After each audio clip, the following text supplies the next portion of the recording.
Welcome back to the podcast, everybody. It's your boys here with the Boys Toy Podcast, and my voice is still coming back slowly. With me, as always, are my longtime friends, Jalen Holston, Keone McKeague. Say what's up to the crowd. I did not lower the volume enough for us to hear your voice right there. Hello. Hello, everyone, once again. In post. Welcome back. So hello to everybody. Good Sunday, everybody. Hope you're having a wonderful afternoon. Lakers are currently beating the Warriors right now before I walked in this room. So Bulls are currently beating the Pacers, and I'm watching it right now. So that's a miracle. Here I thought we were going to talk about movies, and these guys are out here talking sports. Hey. Come on now. We had a great week of content. Last of Us, great movies. Mandalorian dropped finally. We're really getting close to Loki as well. Like it's coming. Yeah, that's true. It's going to be a good time. I'm actually very excited for Loki season 2. I'm not sure what it's going to hold for us. I'm really hoping it's not going to be like a kind of specific segue into the new Kang dynasty, but it should touch on some it probably will be, Kangism. though, realistically. You know what I mean? Yeah. Probably will. But yeah, today we're going to have a pretty straightforward docket. We're going to go over the new Haunted Mansion trailer that just released this week, as well as Last of Us Episode 7 and The Mandalorian Episode 1 for Season 3 that just premiered this Wednesday.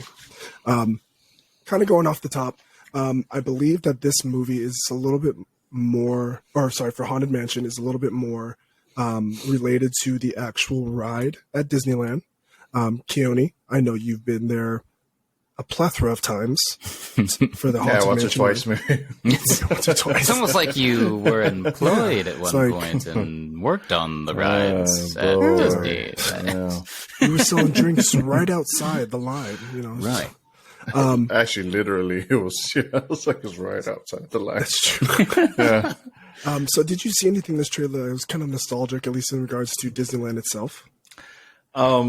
I definitely saw they kind of snuck some of the kind of iconic ghosts into the trailer, which I guess the last one with Eddie Murphy did have some of that in there. And then, but I feel like this one, they kind of went a little more prominent with it. In one part, I think like way back in the back of a long hallway or something, there's a shot of one of the hitchhiking ghosts. And then as they kind of progress through the trailer, obviously they have kind of like the elevator. Well, sorry, excuse me. Oh, yeah. That's ruining the magic a little bit, I guess. Yeah, I was like, it's not an elevator. Technically, the room is stretching or whatever. I did see that, yeah. They did reference that in there, so I thought that was... Actually, I thought that was probably one of the cooler references because I usually they don't really hint too closely to the ride. Yeah. And... there was one more. I can't remember exactly what it was.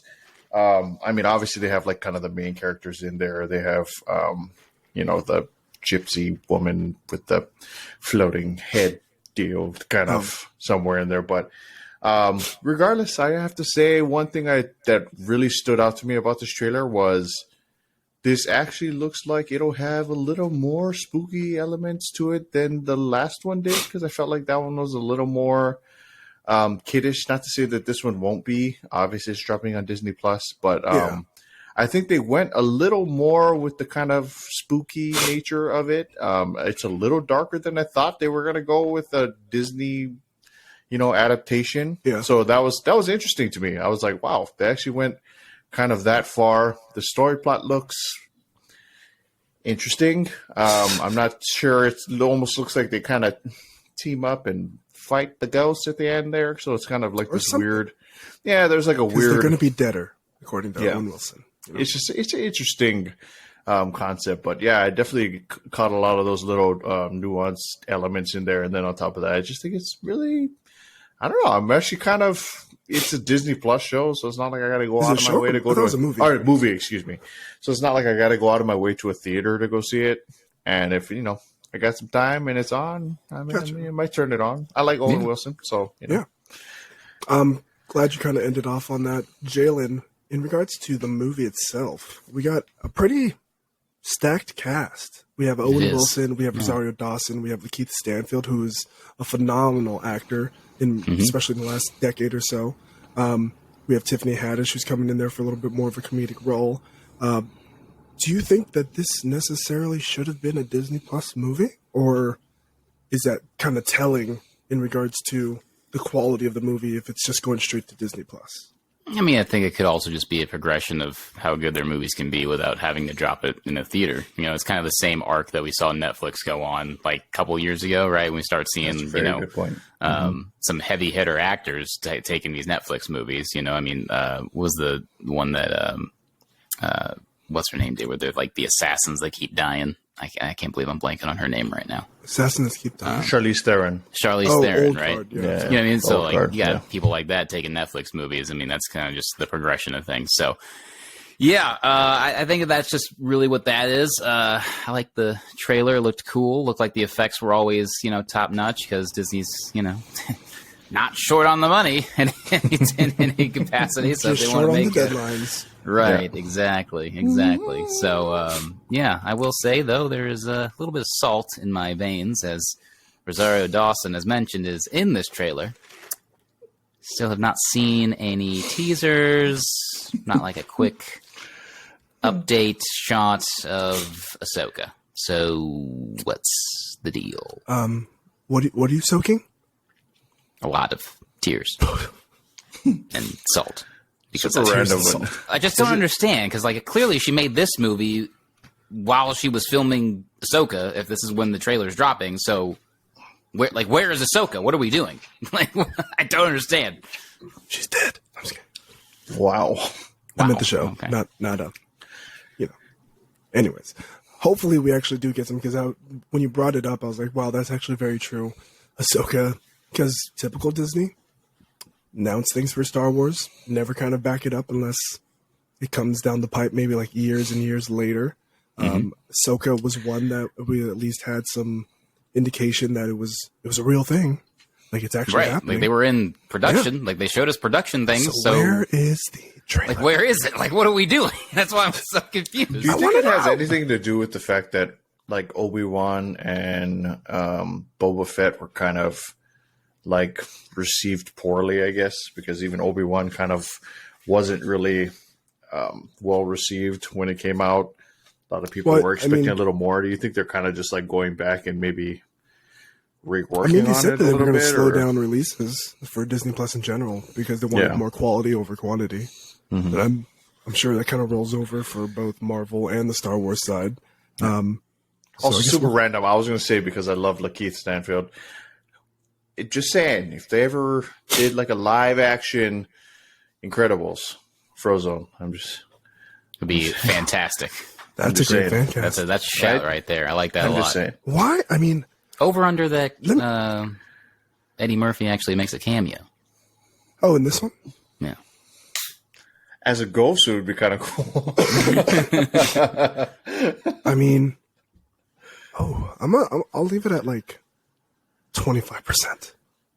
Yeah, I'm gonna say under, even though I would enjoy it. I'm gonna say under only because I think they're trying to distance themselves, because that was another poorly received. See, if I'll go under too. If he had not kind of had his small little resurgence of roles in the past couple of years, I would have been like, nah, there's no way.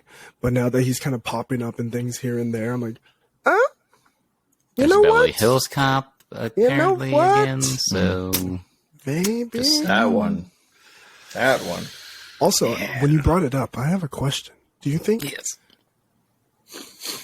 what is it not like the best time now, or is it going to be too convoluted to make a live action Incredibles movie? Yeah, it would be a good time now, considering it'd be a great time. Superheroes are so at the forefront of like God, when that movie right come now. out, like 2003, 2004. That was a while ago. Yeah, it was a long time ago. Yeah, Going I mean, on I almost think 20 the years. difference between that one and the second one was like 15 years or something. Yeah, right. It's just insane to think about, because I was like, even that movie came out like 5 years ago, so it's like just like 20 years ago. Like, I don't know. I think they can just keep rolling on the animated versions of the Incredibles, though. I wouldn't be opposed. I think you could get away with it if you're Disney and just take a risk on it, but I don't feel like you would need a live action Incredibles. Another one that's another one I think that's so underrated. I never-ending story with their special effects budget. I'm just let everybody kind of sit on that. Think of how fantastical that movie could be. I know we never talked about it, and I know nobody here really watched it except for me, but Willow was done. I mean, outside of like story elements that I think everybody was all like up in an uproar about, I think how they designed everything in the show and how they kind of were able to bring him back, and then like the casting, I thought they were setting up for a very fantastic world. So yeah, I agree. If they did adapt Neverending Story for Disney, yeah, because that movie was ahead of its time VFX wise. I mean, Falcor, the whole flight scene itself is incredible for. And then you get James Cameron in there. You know what? How dare you, Keanu? I'm going to stop it there. I'm just going to say that name. How mad would you be? I would. It's like riot. The two Jameses, James Gunn and James Cameron, teaming up to make the Never-Ending Story for Disney. I would jump out my window head first. You what? I would jump out my window head first, and that is. Watch, he's on like the There first is floor. not a pool so it outside means here. nothing that he jumps out head first. There's a little Jeez. bush right outside your window too. But yeah, we got a little bit off tangent regarding the Haunted Mansion trailer. Kind of went on our own little. What were we talking about? We got some time to fill. We're all right. Yeah, we had some time to fill. Glad you guys could join us for that little detour. But next, we're going to go over The Last of Us episode 7. This is pretty much a episode surrounding Bella Ramsey's character Ellie and Storm Reid's character Riley. It's a little bit of a flashback episode. I'll start off with you, Jalen. What were your thoughts regarding the episode? Because this was another kind of departure from the, I guess you could say, more intense portions. It's a little bit more of a slow beat for actual story building, relationships, things like that. Yeah, it's more we get the full origin story of Ellie. So like I some people were not as big a fan of that choice, narratively to stick this episode here, right? Especially given that like Joel currently is still just like dying at this point, like he's just bleeding out in this cabin, and we don't really see like the ramifications of that yet. But I will say it was really nice to see that they gave this actress an entire episode to herself to really kind of lead and flex her acting skills a bit. I thought both girls did a great job the entire episode, and you really felt they were best friends. You felt like when they finally connected to be a little bit more that it was real, and definitely something like it felt grounded and like something that would actually probably happen if you're in that scenario, just like the rest of the show. I think another 10 out of 10 episode for me, as far as that goes. I will say I kind of wish it wasn't the entire episode. Perhaps that's like my only little tiny itty bitty nitpick. You know what I mean? I thought maybe we were gonna get about a 35 minute origin story, and then we're gonna get back and kind of wrap up heading into the finale, right? But we didn't. But it's fine. It was cool to see that progression of how all those things she's talked about throughout the show and how we got there. Essentially. So, once again, it's great writing. We were dropping breadcrumbs. Now you see it happen, and there's more on top of the little breadcrumbs that we got. So fantastic. Yeah. Keone, I'll kind of throw it over to you. I'll also pose another question before we kind of get into your thoughts on the episode. For the everyday watcher who may not have played the game or is not necessarily invested in, I guess, the relationship side of shows that don't really look past the surface level, do you think that moving forward, The Last of Us is kind of hurting itself by, I wouldn't call it a filler episode, but kind of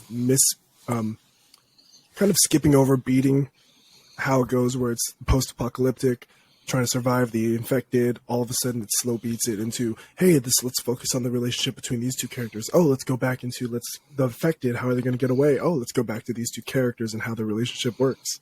Do you think this is kind of, for the everyday viewer, going to be an affected response for them to return for season 2, if they kind of go with this? That is a fantastic question, for the simple fact that I was literally going to bring up something very closely tied to this idea. I think that what this show does really well reminds me a lot of another hit show that was based in the apocalypse for at least the first few seasons, and that's The Walking Dead. Because they were able to kind of do this rhythm thing very well, where they kind of, have a quicker paced episode, and then they kind of have like the slower paced episode. And I think even from a casual viewer standpoint, you don't necessarily notice that it's slowing down because of how narratively good it is and how fantastic the acting and choices are that the actors are making in the show. Like, to me, it kind of just expands on what is already a fantastic universe. And specifically for this episode, there was a lot of like build up for Pedro Pascal's character, Joel, but not a lot for Bella Ramsey's character. So you kind of knew that she was, this young kind of, rough and tumble type of girl who, grew up obviously in a post-apocalyptic world, but you never really had like the details of what made her that way or how she kind of grew up to be the way she is. I think one thing that kind of stood out to me when we initially started watching was Bianca would always be like, oh, she swears so much. And I was like, well, in the game, she does it a lot too, but it's not just that, but it's kind of like her upbringing and where she's growing up. She's literally becoming an adult as a teenager. She's skipped all of like the normal, like, kid trope years where you get to like kind of play with toys and hang out with friends and all this kind of stuff. So very true. Instead, there's a ravaged world, and you're literally growing up doing these gym classes in basically a military confine. Yep. Yep. No, like So almost there's being brainwashed. And I think that on top of that, it's interesting because she mentioned, well, they kind of have like this, obviously like this back and forth about who's right.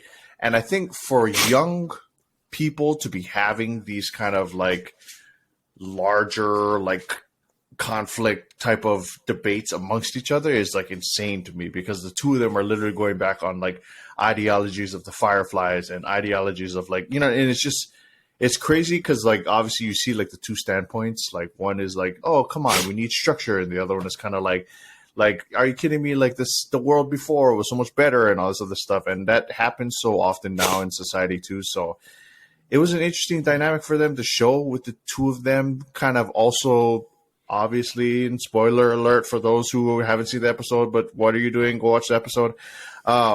Like their relationship together, like how they were, in love, but also very torn about these ideas that are kind of pulling them apart. Like to me, beautifully done. I mean, it was beautiful to watch in the game, and it was even more beautiful to see. I think they obviously expanded a lot on what happened in the game. This was a lot longer. They have to fill out, 40 minutes or 45 minutes of whatever of an episode to kind of make it, work.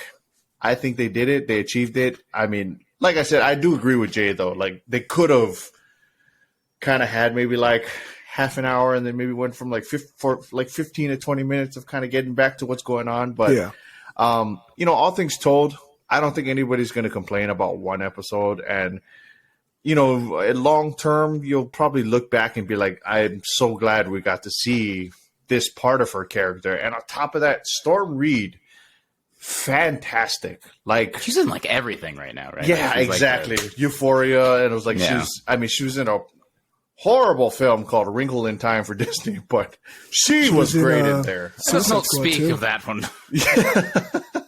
We definitely won't speak of it, but she was fantastic. One Oprah Winfrey, if I'm not mistaken. Oprah Winfrey. Yes, it was. And Mindy Kaling and a whole bunch of other, like, wow. Boy, oh boy. You saw that cast and you thought it was going to be fantastic, but it was really horrible. did, and it was not. Yeah. I think it's one of the first movies in a long time where I actually fell asleep the first time watching it. I was like, wow, this was so bad. But she was fantastic. And like I said, I think she's got a bright future. She's another one of those up and comers. I mean, her name is already Storm, so get her in Marvel. I'm just saying. Wait a second. I'm just saying. She just looks about that age to match around. Are you saying that she could be Jean Grey? Because storms, they're gray, right? But fantastic episode. like Jay said, 10 out of 10. Like, if you're not watching the show, I don't know what's wrong with you. Just, And I believe episode 8's going to hit the ground running again. do you not have friends? No, I'm just joking. What? If you're not watching the show, I'm just saying. I mean, you could watch it without having friends. No, if you're not watching it, then clearly you don't have good friends because they would be telling you to watch the show. So, What if they don't have HBO Max? well then, stop being poor. Wow. Wow. Wow. That was just a get great prejudice up solution, in here? Keone. I'm glad we had that innovative TED Talk. Welcome to the Prejudice Podcast, everybody. Wow. But yeah, that'll kind of do it. I think do it for coverage of The Last of Us episode 7. I did note, I wasn't sure if we discussed it, but I did hear that they actually asked Bella Ramsey not to play the game or look up any scenes at all Yes. when they casted her because they wanted her I to totally kind brought of that up figure in it the out. last episode, but whatever. Oh, was it you? Yeah, I do recall this. And then we discussed it together. But Okay, whatever. just want to make fine. sure. You know, Okay, It's like, clearly obviously, no one- you don't listen to our podcast. So. I do. I live the podcast. Okay. Oh, yeah? Well, do you no. listen to it like 100 times? That's a joke. Wow. Are you listening to yourself in the car, Dad? No. This is No. a weird radio show. When I am in the car driving and Nicole gets in, it's like, are you listening to your own podcast? Like, it's how you learn and build better. It's like, and Also, it's give also us nice to see views. the car sound. Like, I will say, like, I like putting it on just to see how the audio levels do in a car, Oh, just yeah. to make sure it sounds good. Yeah, I do that we back in gotta the day as fix Jared's. I don't know what it is. But I feel like the last few Well, episodes. the last one, yeah, there was something weird. Like, there was like a weird noise coming from his mic. I don't know what that was. It was like, I was like, he has the is somebody- same mic as you guys, doesn't he? I somebody don't- using like a EMP on his But mic? he's got. What's going I don't on know if he's over got there? it switched to the mono setting, which has the extra noise filter. Oh, Where that could be true. because You we might can be you picking can up use these sound and get all like around. an entire room, and then you can get one where it's just going to come out like this one section of the mic where it's hot. If That he would had also that- make sense because he literally, I think he was like eating behind the mic and the noise. Yeah. and that you makes can sense. hear his headphones in the mic. Yeah, and then you can also adjust the I've been to sensitivity the- dial on the bottom here. Jared, do you listen to the podcast at all? So, Jared, this post credits is your intervention. No, sure.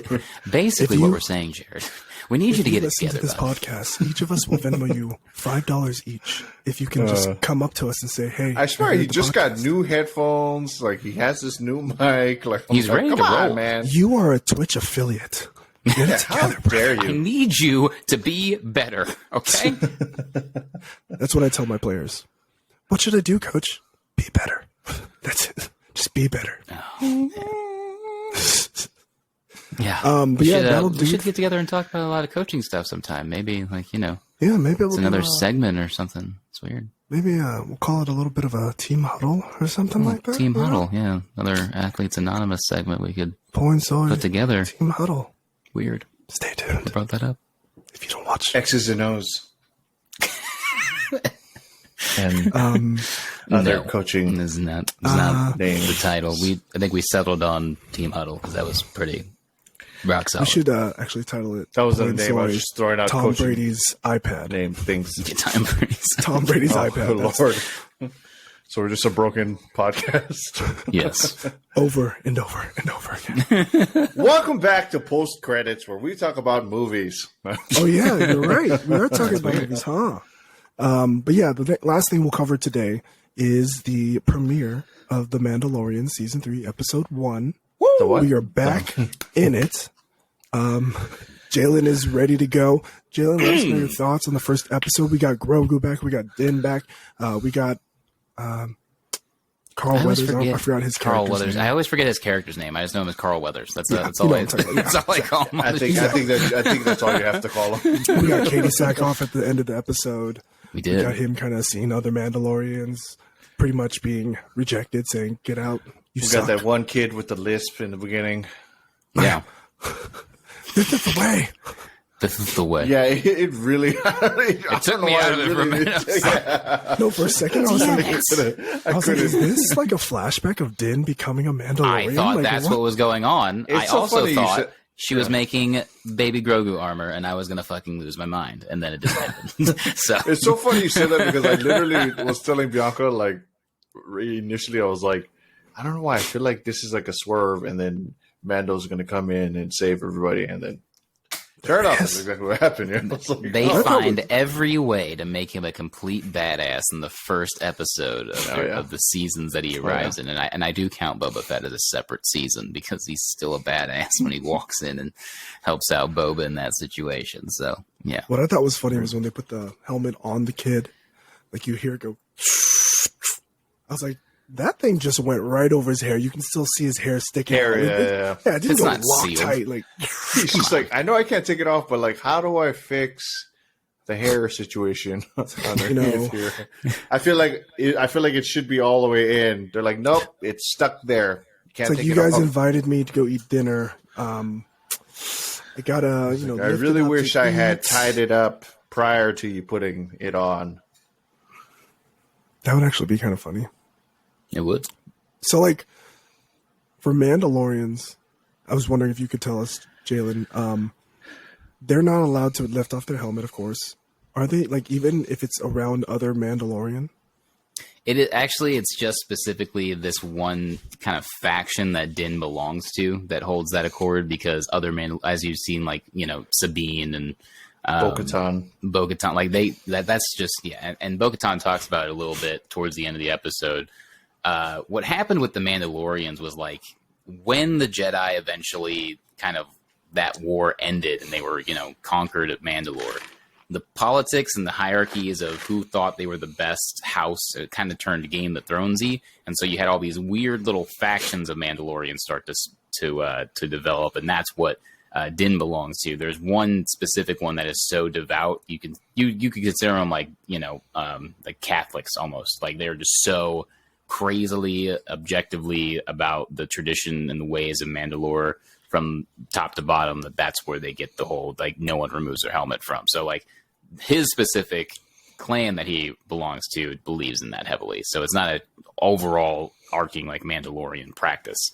But there are traditions that are, like, transversal, like the rights to the Darksaber. That's still across the board. Like, if you want the Darksaber, whoever is in possession, you have to win it by combat.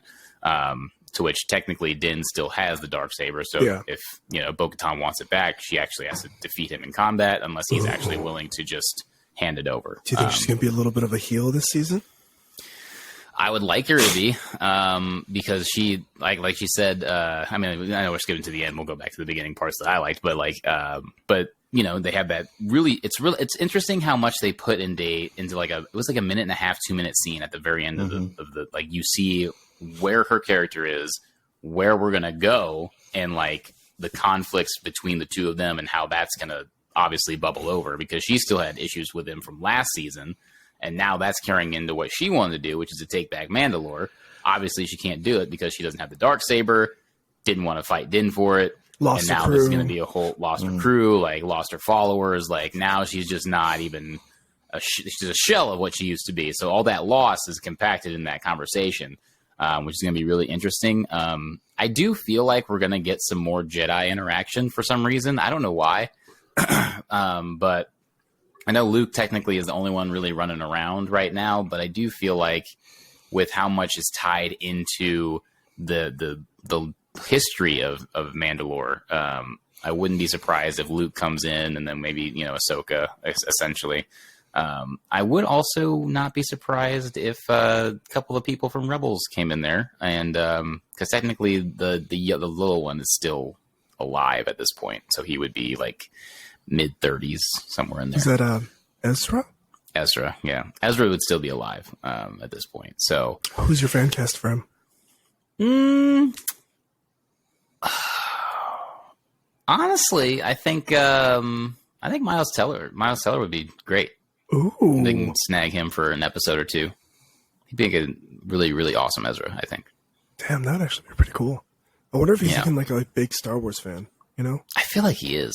I don't know why he just gets that vibe. He gives us, like, I'm, like, low-key nerdy, but I'm not nerdy. But at the same time, like, he's kind of like a badass in the same way. Yeah. Exactly. But yeah, still would mind I enjoyed that a wouldn't lot. mind getting back in the Marvel universe too. Either one. Give him a redemption, like I wonder Ryan though, Reynolds. I feel like, I don't even know if it's redemption. I feel like he just probably has a bitter taste from that Fantastic Four movie. I just like if that movie came out the way Josh Trank would have intended. I think there's a world where Fox doesn't lose rights to all their Marvel properties, man, because that was going to be an absolute banger of a movie. It was. The first 2/3 of that movie were just absolute, like, pure Great. I thought the cast was perfect, man. Yeah. It really was. It was great. And then the ending, it got all convoluted. And Yeah. Like, I love I don't forget what his name is that plays Victor. Toby Kittle. Yeah. Yeah. He was I like him too. good. He's so freaking good. I was like, But, dude, this is Another guy I was telling you all that show that I wanted you to watch on Apple Plus. which one? Servant. Servant. Gotcha. Okay. Yeah, he stars in that one. Fantastic. He's just, man, he's so good. Well, yeah. Anyways, yeah. Get go all ahead. It was these guys interesting back in the to Marvel see that there's alligators, I guess. There's always That's something an new in Star alligator? Wars that they... I don't know. But it's like some like new creatures did every roll like single an time. alligator, like, Yeah, like that That's we true. have never That is seen very true. before. They keep finding them in The Mandalorian. We found like the rhino type creature in season 1, and now there's this big... Yeah. There was like the big sand eel, very Dune type deal in the Book of Boba Fett or whatever. Or maybe that was still season 1. I don't even remember at this point. I think that was season 1. But... 2. 2.5. I think it was... No, it was in 'cause Boba Fett. It was in had, 2.5 because he helped... Timothy Oliphant in Yeah. episode 1 when he first finds the armor, right? So Yeah. season 2, right? well, it's in the middle of Boba Fett, but that's when that happens, when they fight back gotcha. with Timothy. Yeah, that's part of that arc when he's in there. So yeah, it was always nice to see that there's always new creatures, and then as usual, man, coming in like an absolute badass. You hear that ship coming in and just and it's dawn. Meanwhile, they've been struggling for like 10 minutes almost on this Also, giant creature. the CGI on that creature was It looks perfect. so damn beautiful. ridiculous. Marvel, what the hell? You guys are the same company. And that's what I want to Figure it know. out. That was And this great is a show CGI. format. Like, please explain. Exactly. So what yeah. are these lasers made out of that we're shooting? Because literally they do nothing to No, yeah. I'm just like, They're supposed to Every be time- warriors. Can't take down an alligator. I just really don't understand. There was maybe like 10 of them that like shot a grapple into the alligator, and we're like, oh, so this will stick in the alligator, but your lasers don't do shit. Like, I Right. don't. It doesn't make any sense. And then all Well, of a it's sudden, they're Beskar like, steel. I was just probably, like, I was assume. just about to say that. Damn it. That's true. That's Jay true. beat me to it. but it's like, So, did you really think 10 of you were going to be able to like hold down this giant ass alligator? Like, I don't think that was going to go the way you thought it like was. plant like a bomb in it? I thought that's what they were doing. Like they like hooked onto it and they got to the top and then that was kinda, the like, stuck idea. something They in there. tried to blow it up, and that didn't work. Clearly that didn't work. Yeah. Yeah. I don't think they were trying to hold it down with the 10. Well, I mean, they were trying to like keep it. Like, trying to steady restrain it so a that little they bit so they yeah. could I was do like, I don't something, think but- 10 of you could even bother one leg of it. No, That thing they was could not hold that thing way down at too- all. But But, 10 out of Keone- 10. Oh, Keone, yeah. What are your thoughts on the episode?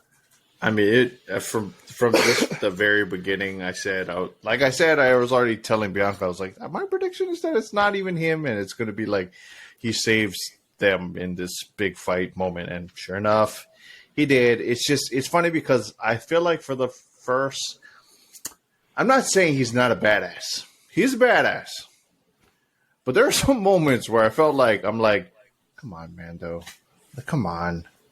Like sometimes he gets in a fight and he's kind of getting his butt beat, or, like sometimes he's like quick with that little revolver thing he got, and he's just like pew pew, and they die, and then like other times he's like pew pew, like I'm like all of a sudden your aim just becomes like pew pew, and it's like flying all over the place, Plot and armor. like yeah, it's just funny because there's so many moments where I was like I just want him to, look like a badass the entire time, because I feel like Boba Fett, like, in the movies, even Jango Fett, like they never looked like they were, like they always look badass. Obviously against the Jedi, they were a little bit different, but like in a normal setting against normal people, they were just always top tier.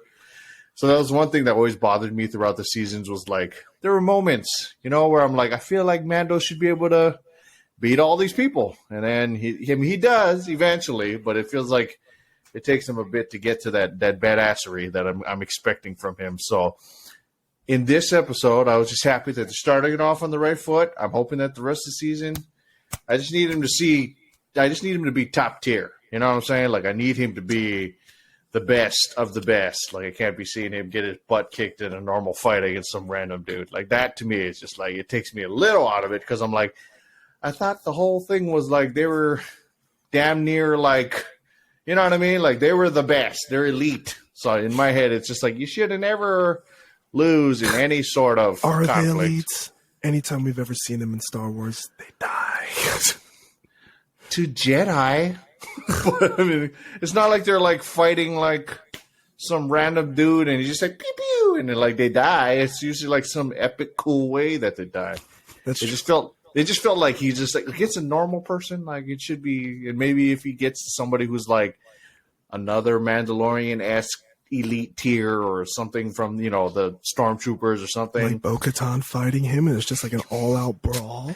It is funny though because you kind of mentioned that part of it, and I was thinking more like I'm wondering if they're setting up for Mando to kind of take over as like commander of like all of these people, because if I'm not ruler mistaken, of Mandalore. Yeah, it's just like it seems like they kind of set up where he has like access to these ships where all the mercenaries are now, you know, currently doing their thing outside of, you know, away from Bo-Katan.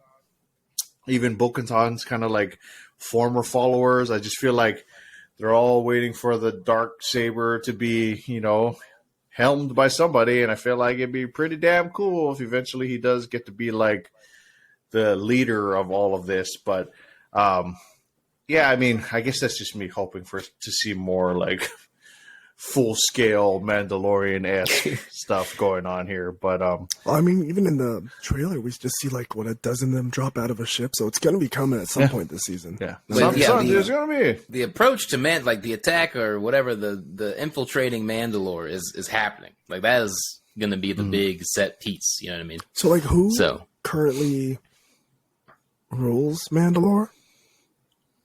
currently no one. It's leaderless, but like Bo-Katan said, it's because once the collapse of that entire facade happened, everybody kind of spat out, and now there's just without leadership. You know, when it was popping, you know, Darksaber, one house was prominent, and then they had their factions and faction war infighting.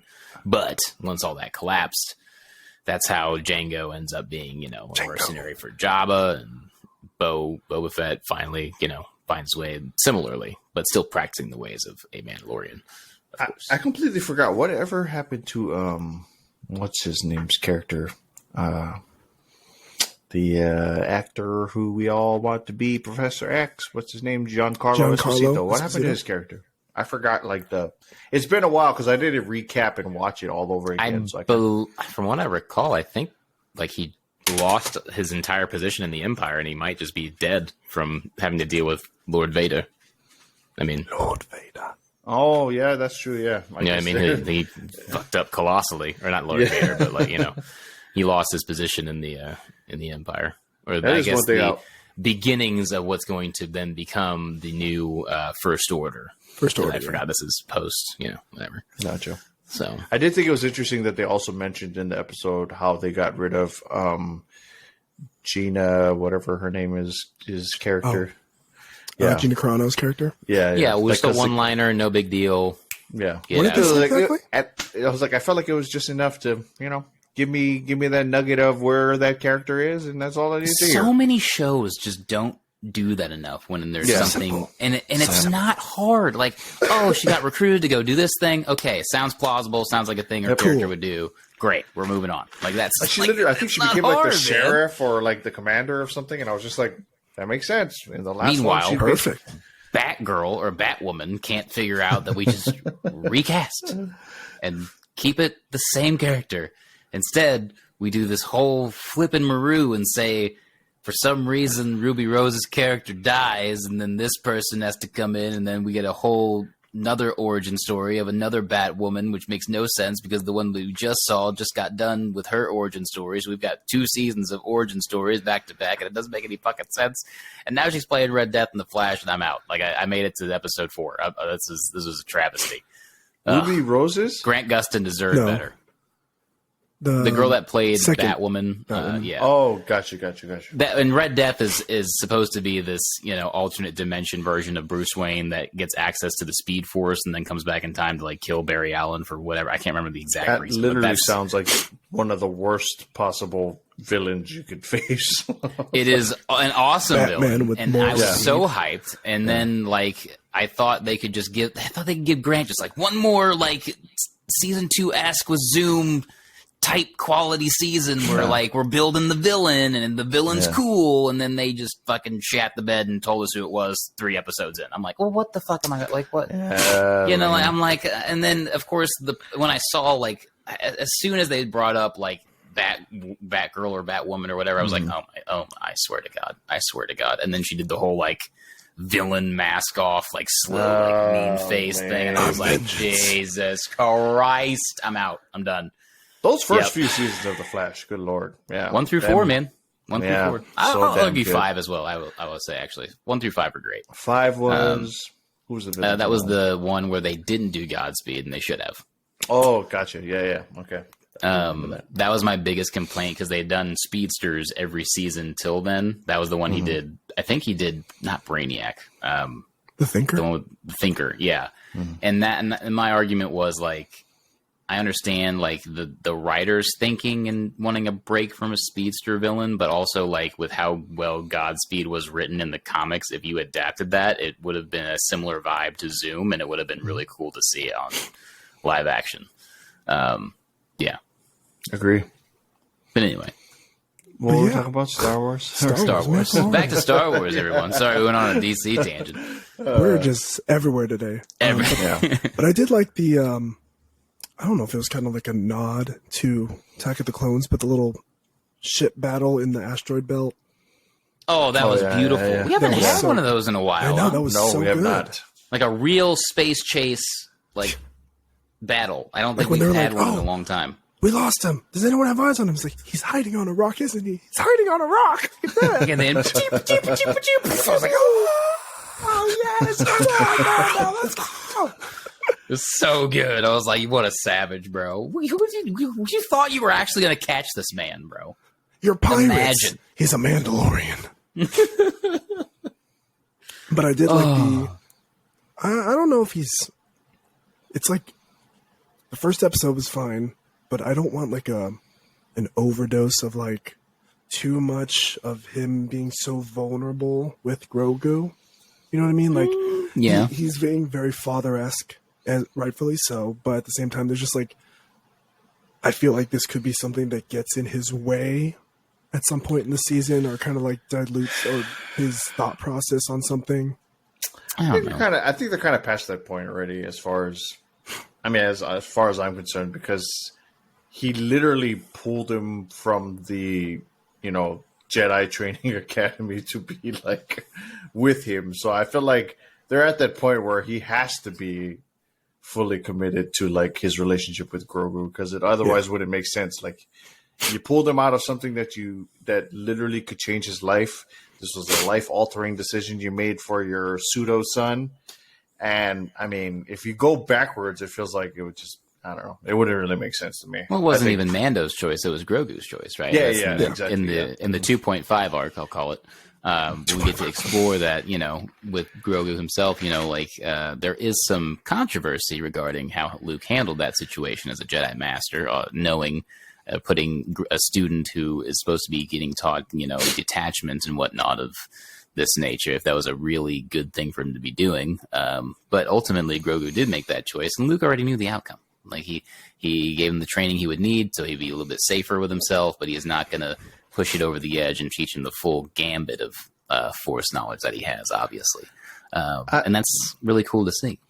I'm curious, because this is something that I feel like they're building towards, and there's so many characters that I feel like they're slowly trying to do like not necessarily the MCU thing, but kind of, because they tried to do it with Boba Fett, right? They tried to have the tie-ins and have this like one universe idea kind of deal.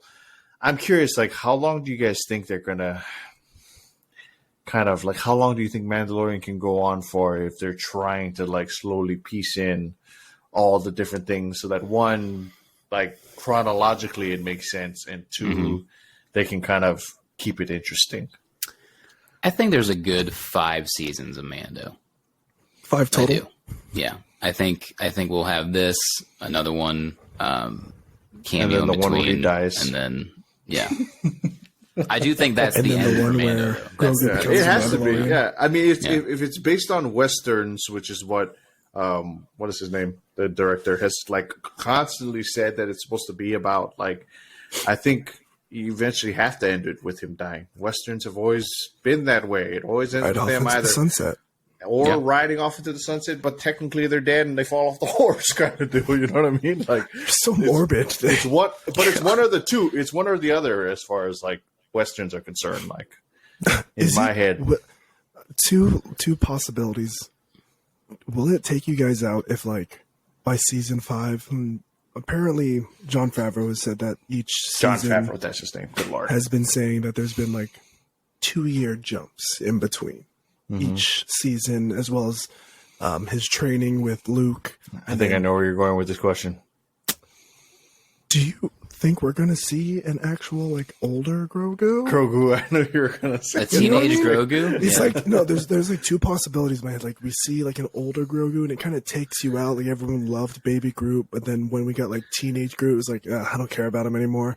And then you just kind of see Grogu go through that, or do you think No. it's gonna I feel like be? he's not- I think I feel it'll like he's enhance not it gonna- more because we've seen the child as the child for what's going to be like 5 years now or something like that. Yeah, But then to see him have an actual dialogue with Din would be something that we hadn't seen before, and so it's all been through just action, and now we can have a conscious like little- conversation.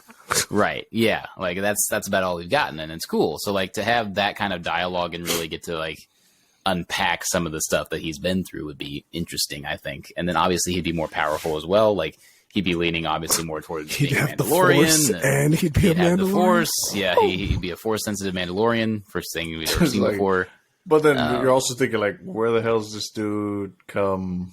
You know, later conflicts, because it's like In episode half 7, Mando, right? half Jedi. Like, where the hell is this dude? Like, Could have Star used that Wars guy episode- against Yeah. Kylo Ren, huh? Like we did. just saying. It's like he was in the same academy as you, buddy. You could have stopped him. I think that's kind of where I was headed is like for stuff like that. How do they explain just him just disappearing randomly? Because technically he They've does live a confirmed lot they're longer. going to retcon as much of the new trilogy as they can because there's another trilogy being produced at the moment. So there's Is that one supposed to replace it timeline wise, or is that supposed to be post? I think post. Other trilogy. This one's from George, though. Like, George is advising the writing and story on this one. So they're going to try to retcon as much as they can through the Star Wars shows to make it more, palatable because it's still canon. But then also, once we get the new trilogy, that's when we'll be taking off on newer and newer adventures, completely I away hope from so. the Skywalker. I'm sick of saga. Skywalkers. So I was Something sick of it fresh. too. And I think that's always been my stand on the new trilogy was like, had it circled more around, Rey and Kylo, which is still technically a Skywalker, but like we needed to move away from Han, Luke, and Leia. I mean, it was cool to see him in reference in the first movie. That's about where it should have stopped for me personally. I mean, we've been done and over with it for a long time. And I just hot want take, a- but I just want a trilogy of Ip Man, Star Wars edition. Just saying. right. Just get me that guy. Donnie Yen, Double-sided put him in. lightsaber, Yeah, let Donnie me just Yen. see that Hell guy in yes, bro. three movies. Come on. Hell yes. I'm wondering though, because where can you go now for the next like trilogy of movies? Because it would have to be like, I think it's pretty clear that the movies themselves have been very straightforward. As like it is Jedi versus Sith in the movies. TV shows will do their own kind of off tangents in the world. Yeah. What Jedi are there? We What have Jedi- defeated the dark side. What? The dark side is Again? back, and we have defeated it once again. And Well, once they can again, they are kind back. of reference. They can kind of go backwards a little bit and reference how the Old Republic was set up because by the end of it, that's what Rey ends Old up really Republic was- That would be becoming dope. is more of an Old Republic knight than an actual Jedi because she's not really been trained in those specific arts for so long. If you notice, the color of her lightsaber was also gold, like that of the old guard from those old High Republic era days. So I think kind of getting back into that vein, it's history circling itself, right? Because we had that, then we have a divide of Jedi and Sith, and now by the time we get back to Rey and Kylo and their entire arc of what's light, what's dark, what's balance in the Force, now we're kind of back to this place of it's just the Force, and then there's other stuff. Like, that's where we can kind of, that's where I would suggest they go. Or I could get a full blown live action adaptation of the Star Wars Force Unleashed kind of series, and my God, okay with it. That would be a brilliant, a little bit darker tone for the adults show to do, because that is some heavy content. But I mean, imagine them doing like Last of Us style adaptation with that game franchise. I mean, that would be just and bring Sam Witwer in it. You'd have to pay. Sam Witwer's. They'd have to recast because Sam Witwer is almost 50. Like he's up there. He's up there with like Tom Welling. He's like the same age. Hey, he's doing like 7 more Avatar movies. He can do it. If John Wick That's true. can have Keanu Reeves doing those things for these movies, Sam Witwer can do it too. Very true. Very true. I'd rather them just make a movie of the Jedi Fallen Order, because those games are incredible. Oh yeah. Jesus Christ. Yeah. Literally do Last of Us for that entire series, or just have him swing into a show. Like the kid can act. Like they literally have him do live motion capture with the face dots to do the game, so he can quit. Like it's an actual actor. So just I forgot his name. Drop him in there. Just get him in there. Like what's his name? Something Monahan, right? Yeah, I think so. Cameron Monahan, Monahan? like that. Maybe something like that. Or am I tripping? Yeah, Either that sounds right. Yeah, he was in Gotham. He played the Joker for a good minute. Yeah, mm-hmm. Did great. He did great. One of the most watchable parts of that show. No, we're not. Is his name Cameron? Something. I don't know. We'll just go with that name. Yeah, we'll go with Cameron. But yeah, we went off on a lot of tangents today. I think that'll do it for us. Went to a This lot probably of, could have been a 20-minute episode. It could have been, but we're here we here to are. give you guys content. You're welcome. No. Losers, you stuck around this long. Thank you so much. The humility that needs to happen in this chat. Humble pie. Anyways, guys, let them know where they can find you, Jalen. You can find me on Twitter talking about all things Star Wars or sports or whatever, really. You know, start a convo. If you see one of my hot takes, let's chat about it. Okay, I know they're nuclear. All right, and sometimes they rub people the wrong way, but it is what it is. You can find me on Instagram at @artbyjalen. You can find me on Twitch at mocathanos_LGG. Keone. You can find me on Instagram, Twitter, and Twitch at Kohnee. That's KAYOHKNEE. And you guys can find me on Instagram, Twitter, and Twitch at NolanKYT, NOLANKYT. Once again, guys, we appreciate all your viewership and you guys sticking around with us. Stay tuned as we have way more content, and stick with us as we go through the rest of The Last of Us, because this series is probably one of the best shows available on TV right now or streaming. And as we're getting underway with the Mandalorian Season 3. But once again, thank you guys for making us a part of your day. We enjoyed having you be a part of ours. From all of us here at Poi and Soy, good vibes and love. Bang, bang. Mandalorian.